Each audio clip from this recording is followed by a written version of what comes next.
જય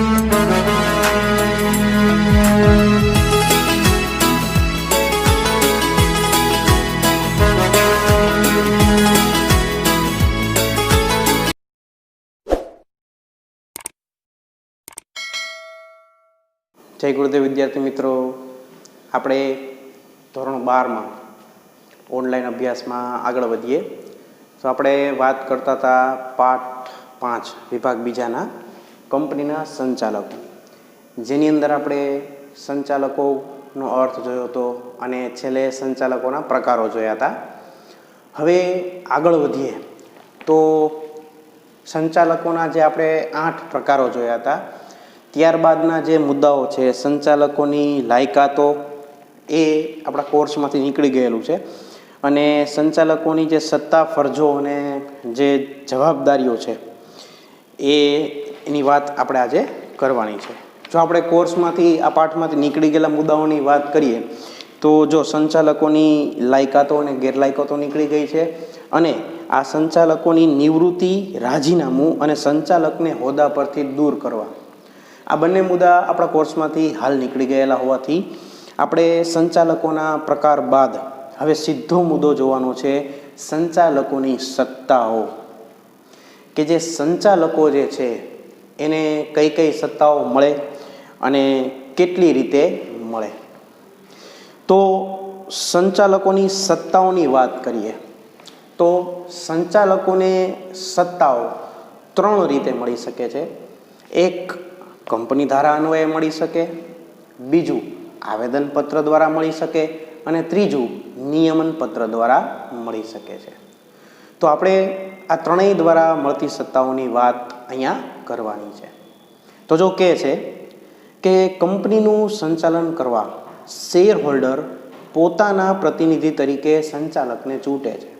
એ આપણને ખ્યાલ છે કે જે શેર હોલ્ડર્સ છે એ કંપનીનું સંચાલન કરવા માટે આ સંચાલકોને ચૂંટી કાઢે છે, અને સંચાલક મંડળ જે છે એ સંયુક્ત રીતે કંપનીનું સંચાલન કરે છે. કંપનીના સંચાલનમાં સંચાલકો વિશિષ્ટ પ્રકારનું સ્થાન ધરાવે છે. તેઓ એટલે કે સંચાલકો શેર હોલ્ડરના પ્રતિનિધિ હોવાને કારણે તેમની વચ્ચે માલિક અને એજન્ટનો સંબંધ ઉદ્ભવે છે. એજન્ટનો સંબંધ શું કામ ઉદ્ભવે? તો કે સંચાલકો જે છે એ શેર હોલ્ડર્સ વતી એમનું બધું કામ સંભાળે છે, એટલે માલિક અને એજન્ટનો સંબંધ ઉદ્ભવે છે. કંપની ધારા અનુસાર સંચાલક મંડળે કેટલાક કાર્યો માટે શેરધારકોની સંમતિ મેળવવી આવશ્યક છે. કે સંચાલકો કંપનીમાં જે કામ કરે છે એમાંના અમુક કામ એવા છે કે એ કામ કરવા માટે સંચાલક મંડળે શેર હોલ્ડરની પરવાનગી મેળવવી પડે છે. આમ શેરધારકો સર્વોપરી સત્તા ધરાવે છે, એટલે કે કંપનીમાં સૌથી વધુ સત્તા શેર હોલ્ડર્સ પાસે હોય છે.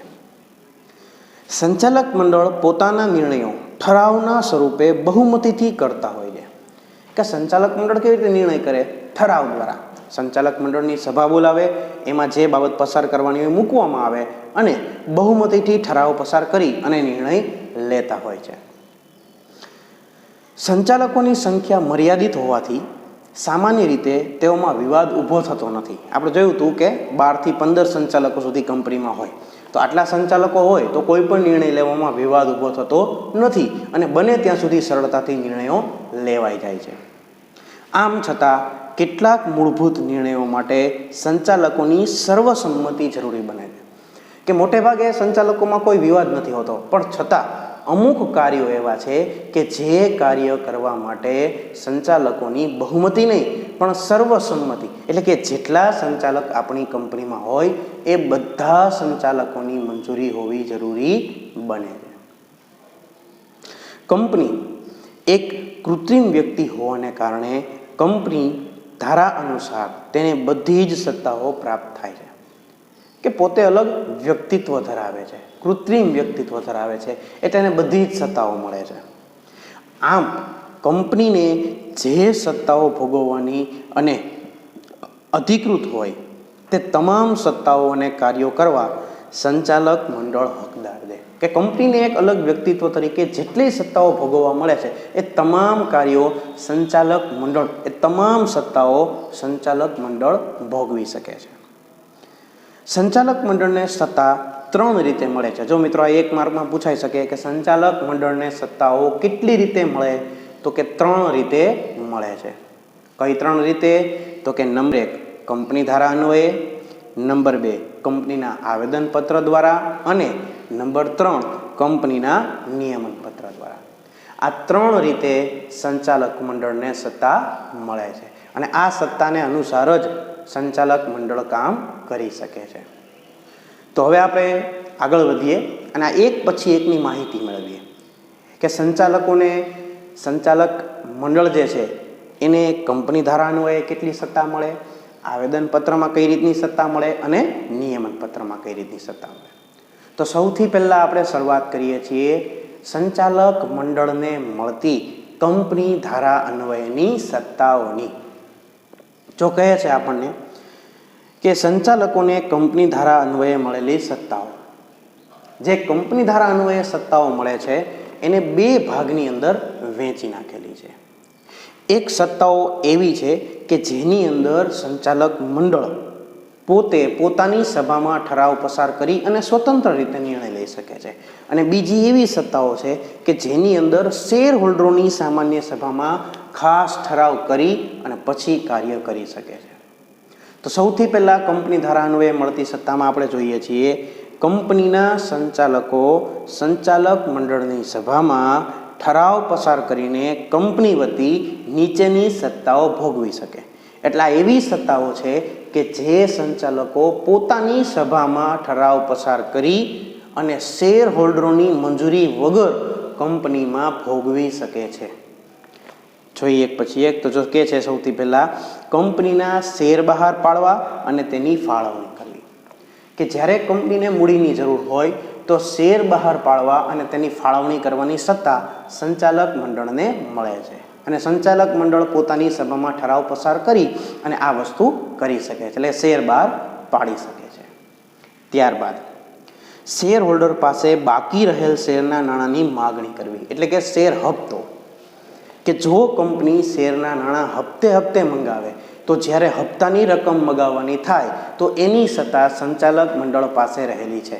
સંચાલક મંડળ પોતાની સભામાં ઠરાવ પસાર કરી અને આ હપ્તાની રકમ મંગાવી શકે છે. આ બીજી સત્તા. ત્યારબાદ જામીનગીરીની પુનઃ ખરીદી અધિકૃત કરવી. જામીનગીરીની પુનઃ ખરીદી એટલે શું? જેને આપણે સાદી ભાષામાં બાયબેક કહી શકીએ. ક્યારેક એવું બને કે કંપની જે છે એ બજારમાંથી પોતાના શેર પાછા ખરીદી લે. તો જ્યારે આવી પરિસ્થિતિ ઊભી થાય, કંપનીમાંથી પોતાના શેર પાછા ખરીદવા પડે, તો એની સત્તા પણ સંચાલક મંડળ પાસે રહેલી છે. ત્યારબાદ ભારતમાં કે ભારત બહાર ડિબેન્ચર સહિત જામીનગીરીઓ બહાર પાડવી. હવે આપણને ખ્યાલ છે વિદ્યાર્થી મિત્રો, ડિબેન્ચર ભણી ગયા કે ઉછીની મૂડી છે, માલિકીની નથી. તો આ જામીનગીરી બહાર પાડવી હોય ડિબેન્ચર જેવી ભારતમાં કે ભારતની બહાર, તો એની સત્તા પણ સંચાલક મંડળ પાસે રહેલી છે. પણ વિદ્યાર્થી મિત્રો આ મુદ્દો યાદ રાખવાનો ડિબેન્ચર વાળો, કે ડિબેન્ચર બહાર પાડવાની સત્તા સંચાલક મંડળ પાસે છે પણ અમુક રૂપિયા સુધીની લિમિટની. આપણામાં જોશું આગળ કે અમુક રકમથી જો વધારે રકમ હોય તો ડિબેન્ચર બહાર પાડવા માટે શેર હોલ્ડરોની સંમતિ લેવી પડે. પણ લિમિટેડ રકમના ડિબેન્ચર્સ બહાર પાડવા હોય કે જામીનગીરીઓ બહાર પાડવી હોય ભારતમાં કે ભારતની બહાર, તો સંચાલક મંડળ પોતાની રીતે સ્વતંત્ર નિર્ણય લઈ શકે છે અને પોતાની સભામાં ઠરાવ પસાર કરી અને આવી જામીનગીરીઓ બહાર પાડી શકે છે. ત્યારબાદ કંપની વતી નાણાં ઉછીના લેવા. કે કંપનીને મૂડીની જરૂરિયાત હોય અને જો કંપની બજારમાંથી નાણાં ઉછીના લેવા માંગતી હોય તો સંચાલક મંડળ પોતાની રીતે પોતાની સભામાં, એટલે કે સંચાલક મંડળની સભામાં ઠરાવ પસાર કરી અને ઉછીના નાણાં લઈ શકે છે. આમાં પણ અમુક લિમિટ સુધી હોઈ શકે છે. અમુક લિમિટ એટલે કેટલી? તો કે જે ઉછીની મૂડી છે એ કંપની પાસે રહેલા અનામત અને ભંડોળ કરતાં વધવી જોઈએ નહીં. જો આ ઉછીની મૂડી કે ડિબેન્ચરની રકમ કંપની પાસે રહેલા અનામત અને ભંડોળની રકમ કરતાં વધી જશે તો સંચાલક મંડળ સ્વતંત્ર રીતે આ કાર્ય કરી શકશે નહીં. પણ જો એની લિમિટમાં રૂપિયા ઓછીના લેવાના હશે કે ઓછીની જામીનગીરી જે ડિબેન્ચર જેવી જામીનગીરી બહાર પાડવાની હશે, ઓછીના નાણાં લેવાના હશે, તો સંચાલક મંડળ પોતાની સભામાં ઠરાવ પસાર કરી અને નિર્ણય લઈ શકશે, કારણ કે એટલી સત્તા એને મળવાપાત્ર છે. ત્યારબાદ કંપનીના નાણાંનું રોકાણ કરવું, કે કંપનીના જે નાણાં હોય, જે કંપનીનો નફો હોય, રાખી મૂકેલી કમાણી હોય, જો એ અન્ય જગ્યાએ રોકાણ કરવા ઈચ્છતા હોય તો એની સત્તા પણ સંચાલક મંડળ પાસે રહેલી છે. અન્ય કંપનીના શેર ખરીદવા હોય, અન્ય કોઈ જામીનગીરીમાં રોકાણ કરવું હોય તો સંચાલક મંડળ જે છે એ આનો નિર્ણય કરી શકે છે. ત્યારબાદ વચગાળાનું ડિવિડન્ડ જાહેર કરવું. હવે આપણે જોઈ ગયા છીએ કે ડિવિડન્ડ બે પ્રકારના હોય, એક વાર્ષિક અને બીજું વચગાળાનું. આ વચગાળાનું ડિવિડન્ડ જે છે એ બે વાર્ષિક સામાન્ય સભાની વચ્ચે ગમે તે સમય આપી શકાય છે. પણ જ્યારે આ પ્રકારનું ડિવિડન્ડ આપવામાં આવે ત્યારે તેની સંપૂર્ણ જવાબદારી સંચાલક મંડળની હોય છે. એની સત્તા પણ સંચાલક મંડળ પાસે જ છે કે પોતે પોતાની સભામાં ઠરાવ પસાર કરી અને વચગાળાનું ડિવિડન્ડ આપી શકે છે. સાથે સાથે એ પણ આપણે જાણી લઈએ અને પહેલાંનું યાદ કરી લઈએ કે જો વચગાળાનું ડિવિડન્ડ આપ્યા પછી કંપનીને નાણાકીય ભીંસ ઊભી થાય, કંપનીના નાણાંની જરૂરિયાત ઊભી થાય કે કંપનીને નાણાંની ખોટ જાય તો એની સંપૂર્ણ જવાબદારી સંચાલક મંડળની બને છે અને સંચાલક મંડળ એ ભરપાઈ કરવા માટે બંધાયેલું છે. એટલે વચગાળાના ડિવિડન્ડની સત્તા સંચાલક મંડળ પાસે રહેલી છે, પણ સાથે સાથે જો આ વચગાળાનું ડિવિડન્ડ બહાર પાડ્યા પછી કોઈ નુકસાન જાય તો એની જવાબદારી પણ સંચાલક મંડળની બને. ત્યારબાદની સત્તા કંપનીએ કમાયેલ નફા ઉપર ડિવિડન્ડની ગણતરી કરવી, કે જે વાર્ષિક નફો થયો છે એમાં કેટલું ડિવિડન્ડ આપી શકાય એની સત્તા સંચાલક મંડળ છે, પણ માત્ર ગણતરી કરવાની કે ભાઈ વર્ષના અંતે આટલો નફો થયેલો છે તો 12% ડિવિડન્ડ આપી શકાય, 15%, આવી ગણતરી કરવાની સત્તા જે છે એ સંચાલક મંડળ પાસે રહેલી છે. આપણને ખ્યાલ છે કે જે ડિવિડન્ડ છે એ તો વાર્ષિક સામાન્ય સભામાં શેર હોલ્ડરો દ્વારા મંજૂર કરવામાં આવે છે, પણ એની ગણતરી કરવાની સત્તા સંચાલક મંડળ પાસે રહેલી છે. ત્યારબાદ વૈકલ્પિક ડિરેક્ટર, વધારાના ડિરેક્ટરને હંગામી ધોરણે નિમણૂક આપવી. જો આ પણ આપણે આગળ પ્રકારમાં જોયું હતું કે જરૂરિયાત ઉદ્ભવે તો સંચાલક મંડળ આવા વૈકલ્પિક કે વધારાના ડિરેક્ટરને અમુક સમય માટે હંગામી ધોરણ માટે નિમી શકે છે. આ સત્તા પણ સંચાલક મંડળને મળવા પાત્ર હોય છે. ત્યારબાદ લોન મંજૂર કરવી અથવા તો પ્રત્યાભૂતિ આપવી. પ્રત્યાભૂતિ આપવી એટલે શું? તો કે ગેરંટીયર તરીકે વચ્ચે પડવું અથવા તો લોન સંબંધમાં જામીનગીરી પૂરી પાડવી. કોઈને લોન આપવાની હોય, લોન માટે વચ્ચે પડવાનું હોય અથવા તો કોઈ જામીનગીરી આપવાની હોય લોન માટે, તો એની સત્તા સંચાલક મંડળ પાસે રહેલી છે. એના માટે શેર હોલ્ડરને પૂછવાની જરૂર નથી. ત્યારબાદ નાણાકીય નિવેદન આપવું અને બોર્ડના અહેવાલને મંજૂરી આપવી, કે વર્ષના અંતે કંપનીની પરિસ્થિતિ શું છે, કંપનીની નાણાકીય સ્થિતિ શું છે એવું નાણાકીય નિવેદન અને બોર્ડનો અહેવાલ, બોર્ડ એટલે બોર્ડ ઓફ ડિરેક્ટરનો અહેવાલને મંજૂર કરવાની સત્તા સંચાલક મંડળ પાસે છે. અને આ બંને જે છે એ વર્ષના અંતે તૈયાર કરવામાં આવે છે, જેની અંદર કંપનીની પરિસ્થિતિ, કંપનીએ કરેલું કામ, કંપની નાણાકીય સ્થિતિ, આવી બધી વસ્તુ દર્શાવવામાં આવે છે. અને આને મંજૂરી આપવાની સત્તા સંચાલક મંડળ પાસે રહેલી છે. ત્યારબાદ કંપનીનો ધંધો વિસ્તારવો. કંપનીની મૂડી વધારવી હોય, નવી બ્રાન્ચ શરૂ કરવી હોય અથવા તો જે કંપની છે એનું વિસ્તરણ કરવું હોય, કોઈ પણ રીતે કંપનીનો ધંધો વિસ્તારવો હોય તો એની સત્તા સંચાલક મંડળ પાસે રહેલી છે. ત્યારબાદ એકત્રીકરણ, જોડાણ કે પુનઃરચનાને મંજૂરી આપવી. હવે આ એકત્રીકરણ, જોડાણ કે પુનઃરચના શું છે? તો કે એકત્રીકરણ એટલે શું? તો કે બે કંપની જોડાય અને ભેગી થાય તો એને એકત્રીકરણ અને જોડાણ કહેવાય. અથવા તો પુનઃરચના, તો જો બે કંપની જોડાય અને નવી કંપની બનાવવા માંગતી હોય અથવા તો બીજી કોઈ કંપની આપણી સાથે જોડાવા માંગતી હોય તો એની મંજૂરી આપવાની સત્તા સંચાલક મંડળ પાસે રહેલી છે. ત્યારબાદ કોઈ કંપની લેવી હોય અથવા તો બીજી કંપની પર અંકુશ સ્થાપિત કરવો હોય, આપણી ભાષામાં કહી તો ટેક ઓવર. કેમ? આપણને ખ્યાલ છે કે ઘણી બધી કંપનીઓ અત્યારે એવું કરે છે કે બીજી જે કંપનીઓ હોય જે ધીમે ધીમે ધીમે ધીમે પોતાનું નામ બજારમાં કરતી હોય એને ખરીદી લે. જેમ કે આપણે વાત કરીએ કે થમ્સઅપ છે એ કોકા કોલાવાળાએ લઈ લીધી. આવા તો ઘણા બધા ઉદાહરણો તમે જોઈ શકશો કે જ્યારે એક કંપની બજારમાં અસ્તિત્વ ધરાવતી હોય અને બીજી કંપની ધીમે ધીમેનું નામ કરતી હોય તો એની અંદર પોતે એની ઉપર સત્તા સ્થાપિત કરવાનો પ્રયત્ન કરે, એની ટેક ઓવર કરવાનો પ્રયત્ન કરે. તો આની સત્તા પણ સંચાલક મંડળ પાસે છે. બીજી કોઈ કંપની ખરીદી લેવી હોય અથવા તો એની ઉપર સત્તા સ્થાપિત કરવી હોય તો એની સત્તા સંચાલક મંડળ પાસે રહેલી છે. અને છેલ્લું છે કોઈ અન્ય વિષય જેનો ઉલ્લેખ કરવામાં આવેલો હોય એ તમામ સત્તા સંચાલકોને મળે છે. આ સત્તાઓ એવી હતી કે જેની અંદર સંચાલક મંડળ પોતાની સભામાં નિર્ણય લઈ શકે છે. હવે કંપની ધારા અન્વયે મળતી એવી સત્તાઓ કે જેની અંદર શેર હોલ્ડરની સભામાં ઠરાવ પસાર કરી અને નિર્ણય લઈ શકાય. અત્યાર સુધી આપણે કઈ જોઈ? કંપની ધારા અન્વયે મળતી સત્તાઓ જ, પણ એવી સત્તાઓ કે જેની અંદર સંચાલક મંડળ પોતે પોતાની સભામાં ઠરાવ પસાર કરીને નિર્ણય લઈ શકે. અને હવે આપણે જોવાની છે કંપની ધારા અન્વયે મળતી સત્તાઓ જ, પણ સ્વતંત્ર રીતે નહીં, શેર હોલ્ડરની સભામાં ઠરાવ પસાર કરી અને નિર્ણય લઈ શકાય એવી સત્તાઓની હવે આપણે વાત કરવાની છે. તો જોઈએ એક પછી એક. તો કે છે આગળ કે નીચેના કાર્યો માટે સંચાલક મંડળે શેર હોલ્ડરની સામાન્ય સભાના ખાસ ઠરાવથી મંજૂરી મેળવવી આવશ્યક છે.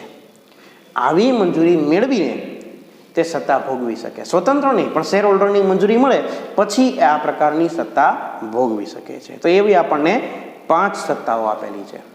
નંબર 1, કંપનીના સમગ્ર એકમનું વેચાણ કરવું હોય. જો ખરીદવું હોય બીજી કોઈ કંપની તો સત્તાની જરૂર નહીં, પણ કંપનીનું વેચાણ કરવું હોય કે વધારાના એકમનું અમુક ભાગનું વેચાણ કરવું હોય તો શેર હોલ્ડરોની મંજૂરી મેળવવી પડે.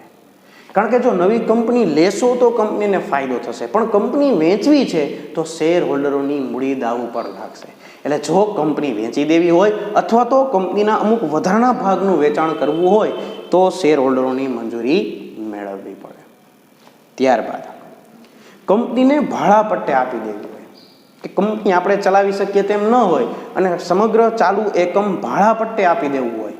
અન્ય કોઈ વ્યક્તિને કંપની સંચાલન સોંપી દેવું હોય, સાવ આપી દેવી હોય કે ભાઈ તમે આ કંપની ભાડા પટ્ટે રાખો, તમારે અમને વર્ષે આટલા રૂપિયા દેવાના અને કંપની તમારે ચલાવવાની.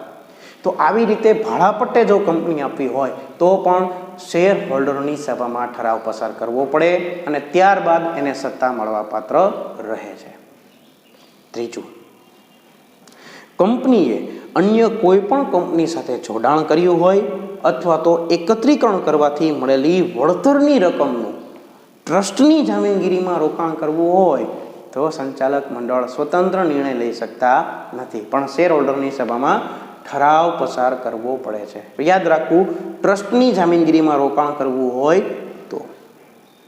ચોથું, કંપનીને ધંધાના સંદર્ભમાં પોતાની ભરપાઈ થયેલી શેર મૂડી અને મુક્ત અનામતોના કુલ સરવાળાથી વધારે રકમ ઉછીને લેવાની હોય. જો આ મુદ્દો આવ્યો આપણો કે અમુક લિમિટથી વધારે રકમ થાય તો શેર હોલ્ડરની મંજૂરી લેવી પડે. કેટલી?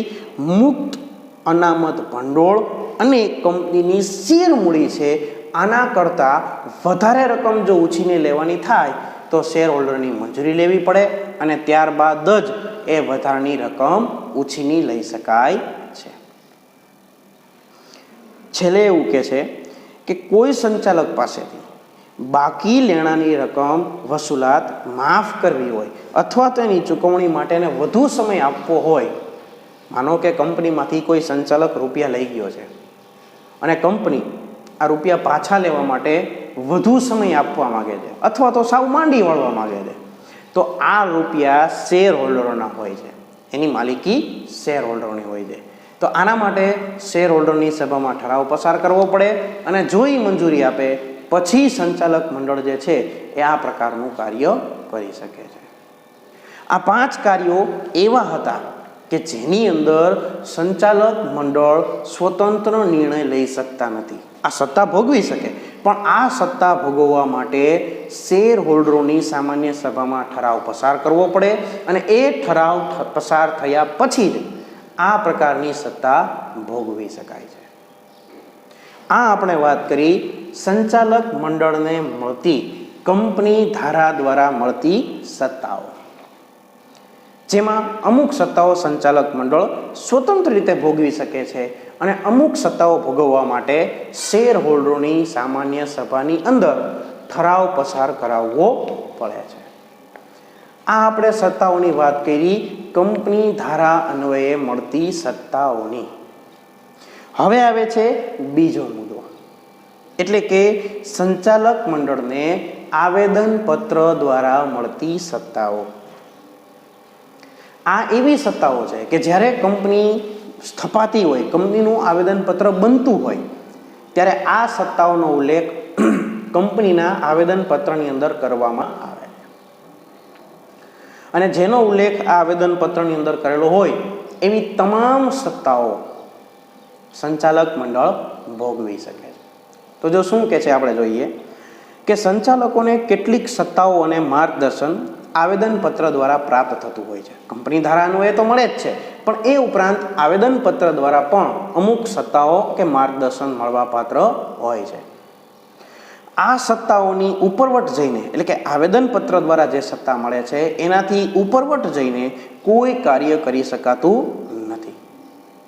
આવેદનપત્રમાં જણાવેલ કાર્યોની ઉપરવટ જઈને સંચાલક કોઈ કાર્ય કરે, જો આ 1 માર્કમાં પૂછાઈ શકે એવો પ્રશ્ન છે, તો એને સત્તા બહારના કાર્ય તરીકે ગણવામાં આવે છે. પૂછે છે સત્તા બહારનું કાર્ય એટલે શું? તો આવેદનપત્ર દ્વારા મળેલી સત્તા સિવાય એની સત્તાથી ઉપરવટ જઈને જો કોઈ કાર્ય કરવામાં આવે તો એને સત્તા બહારના કાર્ય તરીકે ઓળખવામાં આવે છે.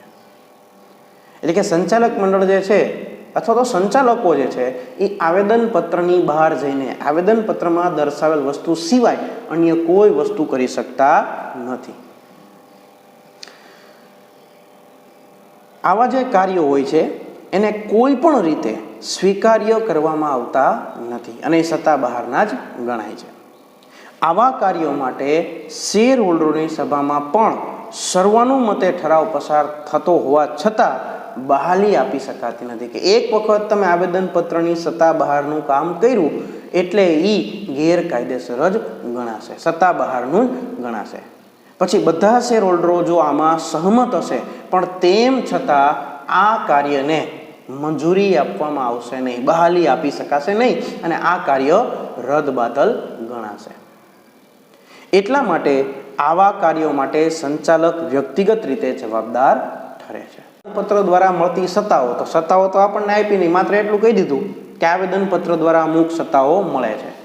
પણ મિત્રો અલગ અલગ કંપનીના આવેદનપત્રમાં અલગ અલગ સત્તાઓ દર્શાવેલી હોય, તો આપણે બધી સત્તાઓને આવેદનપત્રમાં દર્શાવેલી સત્તાઓને આપણે આમાં દર્શાવી શકીએ નહીં. એટલે આમાં આપણને એવી માહિતી આપી દીધી કે આવેદનપત્ર દ્વારા પણ સંચાલકોને અમુક સત્તાઓ અને માર્ગદર્શન મળવા પાત્ર હોય છે જેની સત્તા સંચાલક મંડળ ભોગવી શકે છે.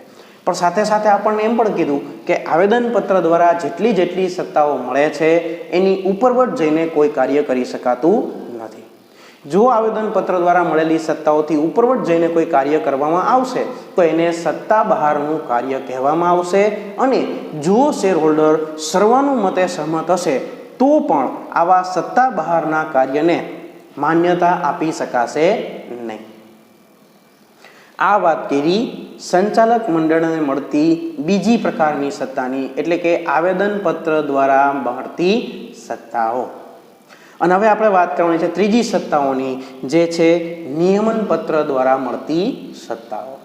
એમાં પણ આ જ રીતના માહિતી આપેલી છે જે આવેદનપત્રમાં આપેલી હતી એ જ રીતે કે કંપનીનું સંચાલન કરવા કંપની ધારામાં નિયમન પત્રની જોગવાઈ કરવામાં આવી છે, જેના કારણે સંચાલકોને મોટા ભાગની વહીવટીય સત્તાઓ નિયમન પત્ર દ્વારા પ્રાપ્ત થતી હોય છે કે જે વહીવટ કરવાનો હોય કંપનીનો એના અનુસંધાનની મોટા ભાગની સત્તાઓ સંચાલક મંડળને નિયમન પત્ર દ્વારા મળે છે.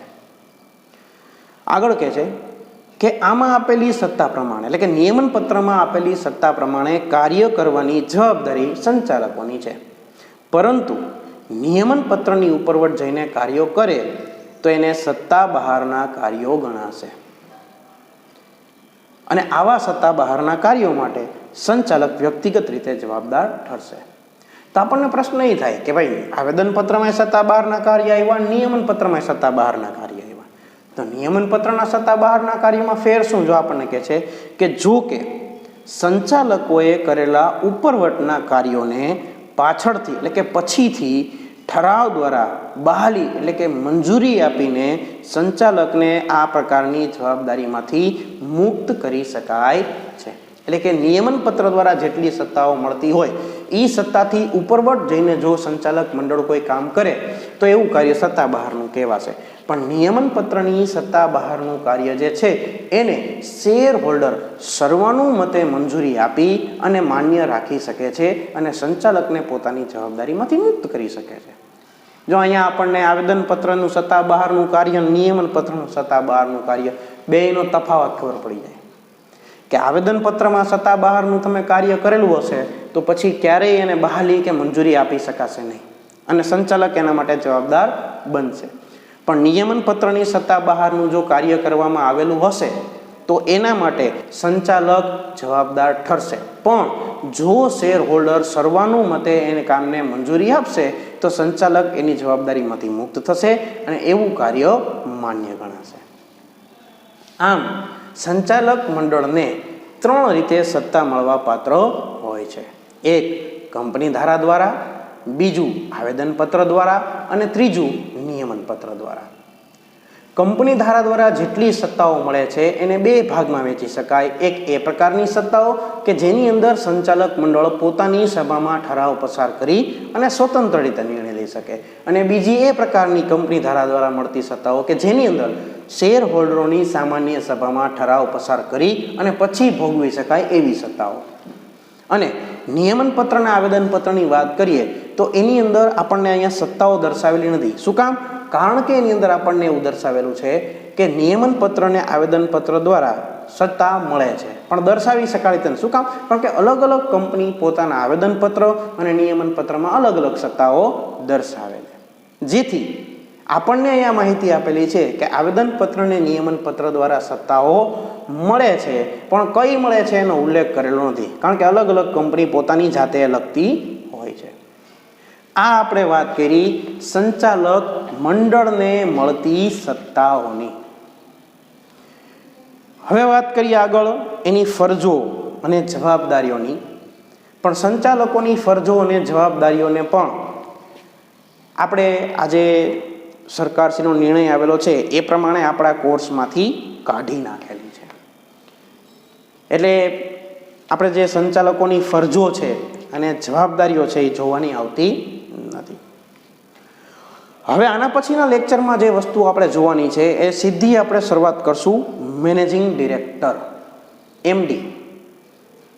પણ આજે આપણે જોયેલી છે સંચાલક મંડળની સત્તાઓ, જેમાં આપણે 3 પ્રકારે મળતી સત્તાઓ જોઈ. એક કંપની ધારા દ્વારા, બીજી આવેદન પત્ર દ્વારા અને ત્રીજી નિયમન પત્ર દ્વારા. વાત કરીએ હવે આગળ આજના હોમવર્કની. તો આજના હોમવર્કની અંદર દરેક વિદ્યાર્થીઓએ સંચાલક મંડળને કંપની ધારા અન્વયે મળતી સત્તાઓ લખવાની રહેશે.